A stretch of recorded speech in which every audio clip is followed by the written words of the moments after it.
want to thank you for giving me the chance to read from my book Pheromemes of new poems. But what I thought was kind of double plus cool is that I've got double books.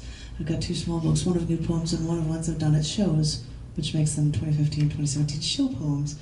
And I think only once did I have an audience that big in my picture. I think only once that was that popular, which was cool at a theater when I played music and did poetry. Anyway, I'll shush. I wanted to share the first poem I ever wrote here, which was done at my final show because I went back to Chicago and did it there, as well as doing it on a radio station at KOOP, and then I also did it with a jazz band. This first one is called Entering the Lake of Fire. I've been taken away. It's against my will, but I'm told it's for the best, and I always do what I'm told. I look out the window, see a smattering of lights, wonder where this tube is taking me. On first glance, it looks like every other building, every other place, every place except my home. I had to gently place all of my dreams, my creations, into this pristine box as tall as the tallest skyscraper, and then bury it deep in my chest, where all I love becomes a memory. I don't know where my destination will look like in the dead of night when I arrive. Everyone tells me I will love it there, but an acclimated prisoner is still a prisoner. I look in the mirror, try to gain my bearings. My hair is starting to curl from the heat, and it makes me wonder if I'm Medusa with snakes coming out of her head.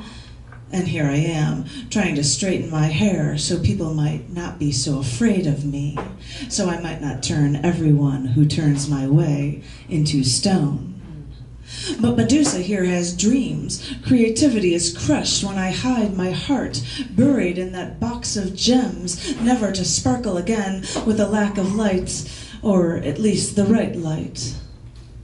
I know carrying past traumas has always been my secret skill, but Pandora here gave me a ball and chain that drags at my ankle and stutters my step.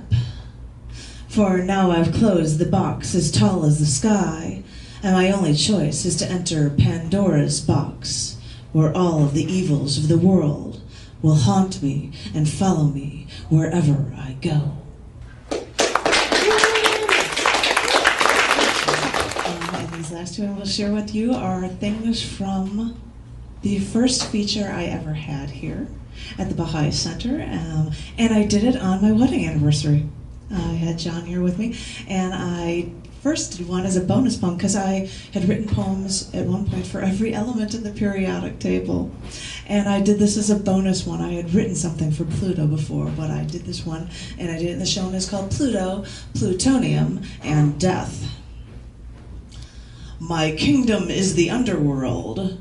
You could imagine the King Pluto from ancient Greek mythology say. And an 11-year-old English girl thought this was the perfect name for a planet surrounded by darkness. And for decades, the rogue, this rebellious quote-unquote planet, had a different orbit from its brethren. Crossed paths with brother Neptune was otherwise one that didn't quite fit in. Maybe that's why the big boy club of astronomers kicked Pluto out, saying, "You're not good enough to be one of us." But shrouded in death seems to be the theme for Pluto. Man-made element 94 is not naturally occurring, but only existing after smashing heavy water, deuterium, into uranium. And for those of you with any nuclear know-how, you know that whatever uranium smashes makes it crazy dangerous, and it is. Since plutonium has only been on the scene since 1940, the only thing we've known it for is the nuclear bomb, the fat boy that blew up Nagasaki. Great legacy, plutonium. You first carried the torch of death and destruction before Pluto itself was demoted from planetary status. Then, when the fight of Pluto first came to light, even little children wrote letters in protest. "Don't kill this dark mystery," they pleaded, because even little children are fascinated with the concept especially when it seems so far away.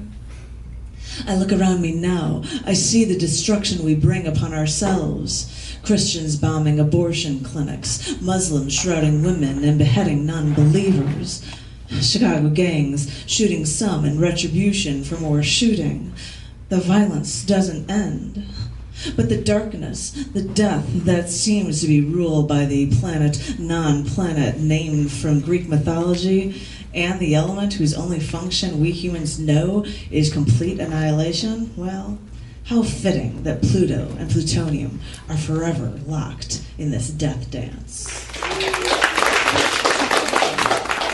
And my last one talks about, getting comfortable here in my new home. This is called Everything is My Home. I've always thought I was a child of the world. I feed off the energies of the universe. Everything is bound together intrinsically, so everything is my home, and nothing is my home. I feel so connected with everything, and at the same time, I feel so isolated. It's sad feeling lonely in a crowded room. I've shunned the place where I was raised. I avoid ties to my roots because they're not mine.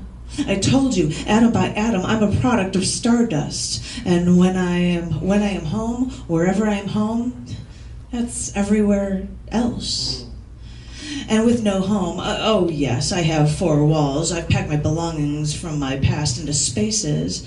But all this time, my roots have searched for ground to seep into while I remain gasping for air. Now I found a place with you, and when I walk out on my door at night, waiting there, right outside my front door, my favorite constellation in the night sky is right there to greet me. And now that I look around me, I see traces of the past I love in the greenery around my home. For the first time in my life, I cut my own grass. I pull my own weeds. I water the seeds we planted in the ground on our land. And I'm wondering if I could finally take a deep breath. Inhale. Exhale. I've never had roots. I want you to understand this. But I wonder if I can get my hands and take my fingers through this dirt, our dirt, on our land. Well, maybe we can get our hands a little dirty and finally have a place we can call our home. Thank you.